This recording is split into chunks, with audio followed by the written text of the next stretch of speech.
my nemesis.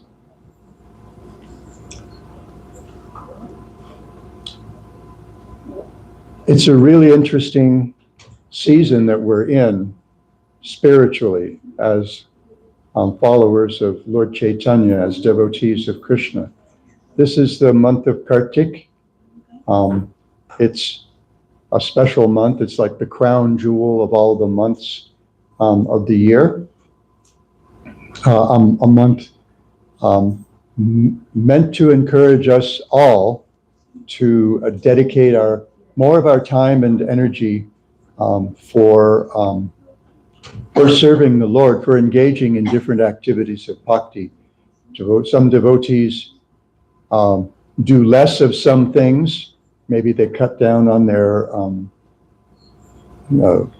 YouTube rabbit holes or whatever, or they're texting while they're chanting japa. Some devotees don't eat certain things. There's one brahmachari. I just came from Los Angeles. There's a brahmachari there who we were at some devotee's home the other night, and they brought out some burfi that they had made, and he had to say no because his thing for Kartik is no sugar. Generally, we abstain at least from urad dal. That's not a huge austerity for most of us because it's not something that we have every day anyway. Many devotees increase certain activities, increase our chanting, or we add different devotional practices. So this month is a very special month, and now we're at the last week or so, we've been in a really kind of intense part of that month. A week or so ago, we observed Govardhan Puja, which is all about taking shelter of Krishna. And then the next day was Diwali, bringing light into a dark world, celebrating the return of Sita and Ram to their home in Ayodhya. Yesterday, we observed the disappearance, the passing of our beloved spiritual master, His Divine Grace A.C. Bhaktivedanta Swami Prabhupada. And so I was wrestling this morning with what I might speak about tonight. And as I was having brunch, one of our brunch guests asked what the topic would be tonight. And she said, well, maybe it's just, Nadia, how did she put it? Do you remember? Where'd it go? How did she put it? Maybe it'll be divinely inspired. Well, first it was like, well, maybe it's beyond me. It's not my business or something. And I actually laughed out loud. I almost fell out of my chair. I said, mine too.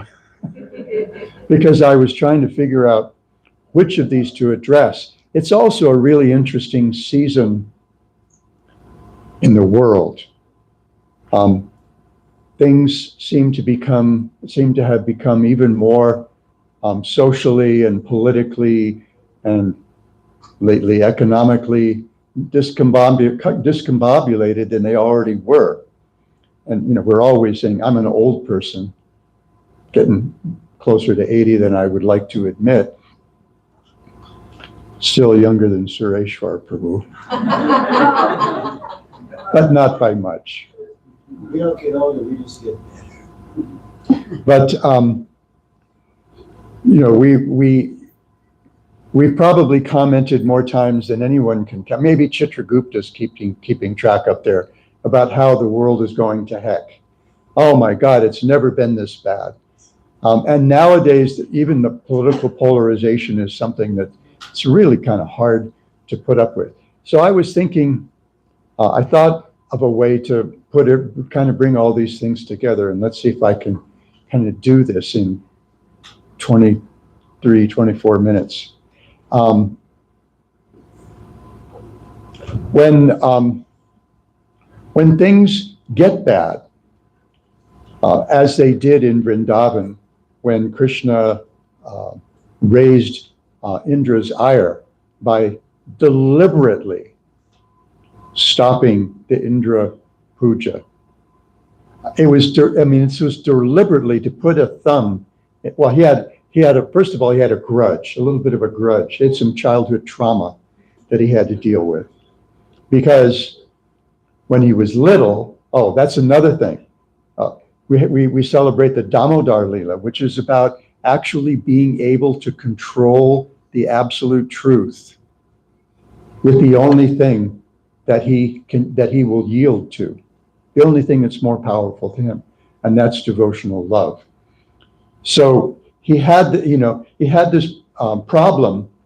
Well, there was this problem in the household a few years back when he was still a toddler, and he used to go around to the neighbor ladies and raid their pantries with his big brother Balaram, and his buddies, little gang of toddlers running around, stealing yogurt, milk, butter, everything. And if things didn't work out right, they would spit and shishi on the floor, just leave a mess. And the neighbor ladies were constantly coming over to Mother Yashoda's house and complaining. Krishna did this, Krishna did that. Turned into a kirtan. Krishna, Krishna, Krishna. And so they're complaining and pouring out their love to Krishna at the same time. And Mother Yashoda went to Nanda and said, we got to do something about this. Krishna is just constantly causing a stir in the neighborhood. And so Nanda Maharaj says, well, here's what we'll do. We'll take our very best cows, who give the richest milk, and we'll take them and let them graze on the very best grasses on Govardhan Hill. And we'll have milk that's so good that Krishna will be satisfied and he won't have to go around and harass the neighbors. Now, the thing is, forbidden fruit is sweeter, right? Something's always better when you've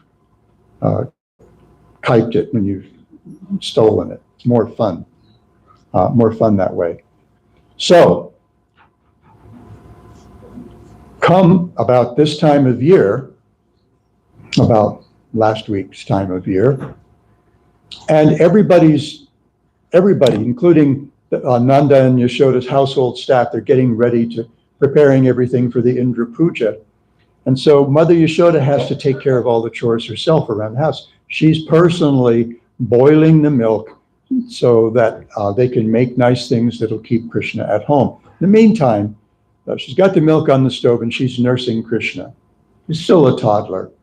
And all of a sudden she hears the milk boiling over. Anyone ever have that happen to them? It's panic time. Everything, you just lose your mind for a moment. Because first of all, it's going to really smell bad. It's going to take forever to clean the stove. And you've lost a quarter, maybe a third of your milk. And it's just so she put Krishna down and went to tend to the milk. Well, Krishna, cut off from his milkies, threw a fit. And this was all because of the Indra Puja. So that's one factor. Another, Indra was just more than a little full of himself, having been designated chief of the devatas, of the demigods. And Krishna wanted to teach him a lesson. So he had this discussion with Nanda Maharaj and eventually convinced him that he didn't need to worship Indra at all. It would be better to worship Govardhan Hill and the cows who graze there and the brahmanas who bring auspiciousness to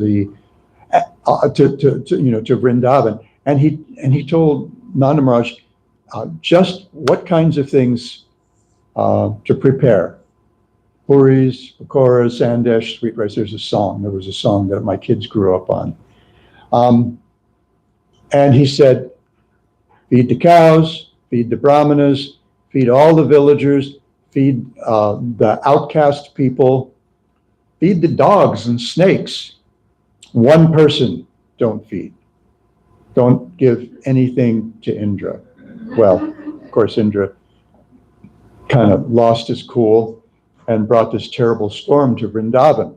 And Krishna lifted Govardhan Hill on the pinky of his left hand and held it there for 7 days. That's we went through that story last week. So when things get bad, we have an opportunity to take shelter of Krishna. And when the world, especially in the age that we live in now, gets worse and worse and worse, then Krishna makes an arrangement to alleviate the difficulties that the world is going through. So, what, 55 years ago, our spiritual master, His Divine Grace A.C. Bhaktivedanta Swami Prabhupada, came. He had this suggestion actually from his own spiritual master. When Srila Prabhupada first met him, he was there with some other young educated men, and Srila Bhaktisiddhanta Saraswati Prabhupada told him and all the other young men, "You're educated young men, so you should try to understand this philosophy of Lord Chaitanya Mahaprabhu's and share it with the rest of the world. And those of you who speak English, you can share it with all the world, because English has been kind of the lingua franca of the world for a while." And later, at the end of his spiritual master, Srila Bhaktisiddhanta Saraswati Prabhupada's life, a couple of weeks actually before his passing, Srila Prabhupada told us that he had written a letter to Bhaktisiddhanta Saraswati Prabhupada, lamenting, "So many of your disciples, they're sannyasis, brahmacharis living in the mats, they travel around, they engage themselves in your service all the time. But I'm a poor householder, I'm a family man, and I have businesses to maintain, to take care of my family. Please, if you can give me some service that I can do that might satisfy you." And he wrote back pretty much in the same vein, "You're a good English speaker and writer. So please present these teachings of Lord Chaitanya to the English-speaking world. It will be good for them, and it will be good for you." So Srila Prabhupada took this suggestion on his head as an order. And in 1965, he came to New York City on a freighter. He wasn't a cruise ship or anything like that. He didn't come on a 747. He came penniless with a few cases of books. And the pressure he felt from this instruction that he got from his spiritual master. And he brought a gift he was convinced would actually alleviate the difficulties that the world was going through then. Not many of us, I'm guessing not many of us are old enough to remember just how weird things got sometimes during the Cold War.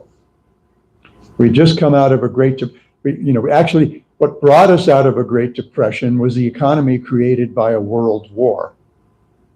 Who wins there? I mean, it's just, and then the economy, especially in the U.S., it started booming pretty quickly because, because we hadn't actually been bombed, blitzkrieged or whatever here on the mainland U.S. But in England and France and Germany, they were just trying to kind of like rebuild society. The cities were devastated. Dresden was practically burned to the ground. Much of Tokyo was burned to the ground in Japan. It was just really an awful, awful time. And in the meantime, there's this burgeoning proliferation of nuclear weapons. And, we grew up literally under the shadow of the, of nuclear and thermonuclear weapons. When we were kids, we'd have air raid drills regularly in school. So we'd have to close the blinds and we'd have to duck under our desks. Oh, come on. What's that? How's that going to protect a kid from an H-bomb? From a hydrogen, from a thermonuclear weapon? Like a 30 megaton, H-bomb. But, and air raid siren, when air raid sirens went off, even if it was just a drill scheduled test, it would still kind of like, we'd stop And then in 1962, we had this crisis over the Soviets installing surface-to-surface missiles in Cuba, just 90 miles from South Florida. And the tension in the world was awful. It was just awful. I just remember, I was 15 years old. It was awful. Just a personal note, I was in the choirs at our school, and we were practicing in the choir class for our fall concert. And one of the songs that we were working on was this song called "Let There Be Peace on Earth." Let there be peace on earth and let it begin with me, etc. If you've heard the song, you'll probably remember it. And I remember sitting there. Poor little dopey 15-year-old kid didn't really know much of what was going on, didn't understand much of what was going on in the world. But even I could see the irony that we were singing this song. And at one point in that Cuban Missile Crisis, we were 17 minutes away from an all-out nuclear war, the way the historians have calculated it. So it was that, at that time, Srila Prabhupada was preparing, and he was publishing in 3 volumes his translation and commentary on the first canto of a book called Srimad Bhagavatam. And this was what he conceived of as something that would present a comprehensive solution to the world's problems. And so with that in mind, I've probably, I think I might have shared these 2 paragraphs from Srila Prabhupada's preface to his presentation of Srimad Bhagavatam when I was here before. But I want to do it again, because this is kind of part of our honoring the Lord, honoring Srila Prabhupada, and our contemplating how we might find some shelter in this world. What's the old Rolling Stones song? How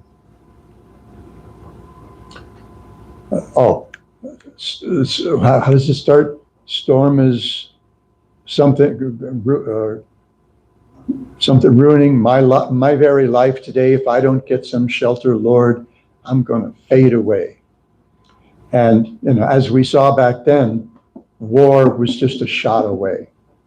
But Srila Prabhupada is showing us that, as they might have said, love is just a kiss away, or just a kirtan away.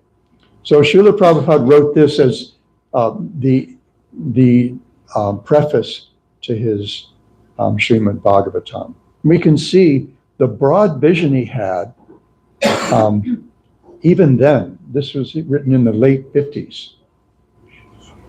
We must know the present need of human society.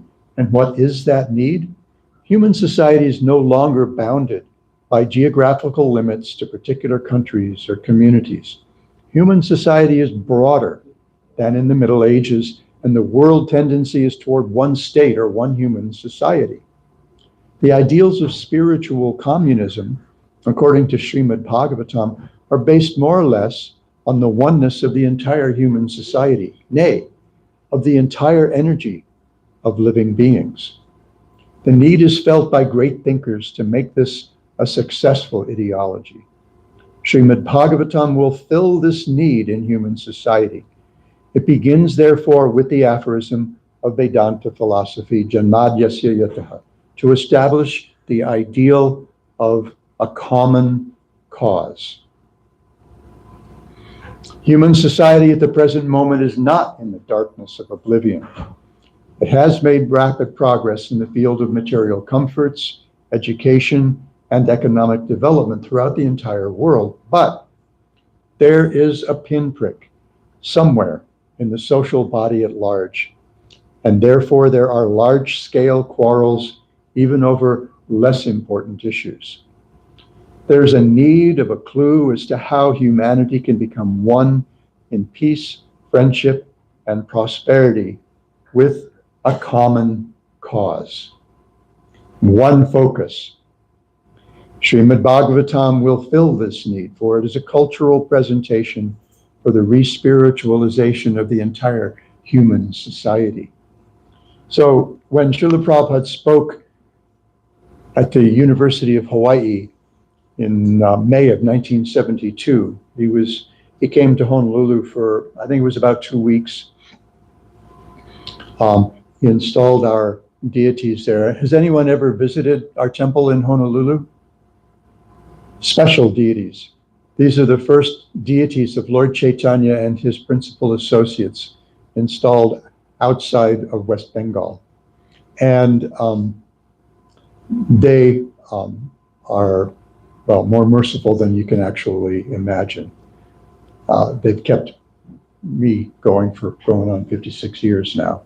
So while he gave a talk at Kennedy Theater at the University of Hawaii one day during that visit, and he gave an example of how we can find this common cause and how that can actually harmonize things in the world. So he said, and I probably use this example here as well because I use it pretty frequently. Imagine you have a pond with a placid surface. And you drop a stone in the pond.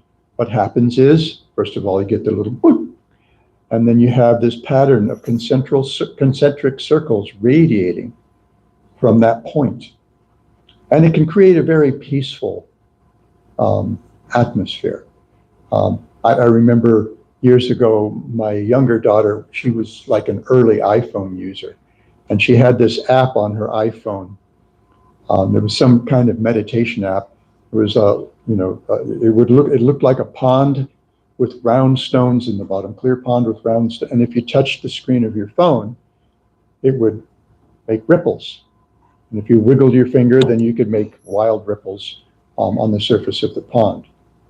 So there can be a very nice, peaceful, meditative image of these concentric circles radiating from this one point. But if I drop a stone in that pond, Sureshwara Prabhu drops another stone in another place in the pond, and Tamalhari Prabhu drops another stone, and Sundamani drops another stone, and Nadia Bihari and Nikunja Vilasini, and what we have is chaos on the surface of the pond. We all have our personal interests. We're focused on satisfying our own desires and needs, at least perceived needs. And therefore, our interests will clash with each other. And it creates this kind of chaotic pattern. But if we took all those stones and we dropped them in the same point, then we just have this constant pattern of concentric circles radiating from that one point.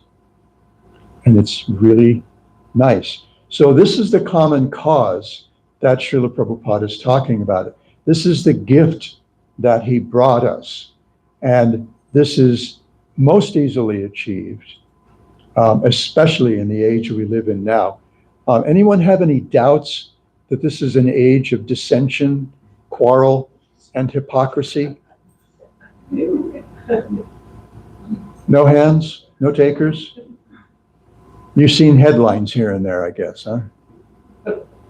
I mean, even I've seen the headlines, and sometimes there's one of those rabbit holes that you want to stay away from. I have this one friend of mine, I mentioned the word, this newer devotee that I'm working with in Honolulu, and I mentioned the phrase birthday book to her, and it just like went right over her head. She had no clue what I was talking about. And I just said, okay, I fall at your feet because you don't know what I'm talking about. And if you don't know what I'm talking about, or it takes you a moment to kind of get the illusion, cool, that's wonderful, I worship you. So things are bad. Anyone ever see the old movie Network from the 70s? I had to see it as a class assignment when I was taking a creative writing class back mid-70s, 75 or 6. And things were so bad that Howard Beale, the protagonist of the stories, finally he just had everyone yelling, I'm as mad as hell and I'm not going to take it anymore. And so things are kind of bad, but there is a solution. And that solution lies in what we just did half an hour ago. And that is coming together, bringing our hearts together and sharing our hearts, sharing our breath, and focusing on the common cause of glorifying the source of everything, the most attractive entity there is. Krishna means all attract everything to him, like a black hole, right? Krishna also means dark or black. And Karshati means to attract. You get in his orbit, just like you get drawn in and you can't escape, and we don't know what happens, some sort of kind of merging or becoming one with that black hole. So what our solution is let's get together, chant Hare Krishna, and merge our hearts with Krishna's, merge our desires with his, subordinate them to his, and become, one with his love by engaging in this Sankirtan, chanting the Hare Krishna Mahamantra. Hare Krishna, Hare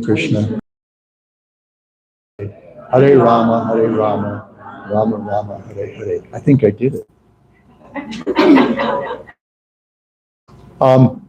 Are there any quick comments? I don't know how many seconds I can see the 5 seconds. I guess that would be too brief a question.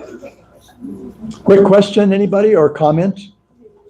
Ready, I have no voice, but I'll try. Since we're all individuals, how can we not have different versions of the center? Even if it's right. Then we become orchestra. Harmony doesn't mean everybody singing in the same note. Harmony means everyone's playing different parts on different instruments together. And what happens is you create something amazing, like Beethoven's Ninth Symphony or something like that. There you've got this chorus of voices, and you've got a symphony orchestra. Everyone's playing. The first violin playing something different from the second violins, and the violas are playing something different. The French horn, something different still, are playing other things. But we're all working together. To glorify Krishna in different ways. And everyone here has some different service that they do. And that's a symphony. That's a choir.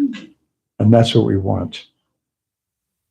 Everybody doing what they do best together for this common cause, focused on this common center, with Krishna as the center of everyone's vision and the focus of everyone's hearts. Is that okay? Yeah. Thank you. I think we have a chance to try again, huh?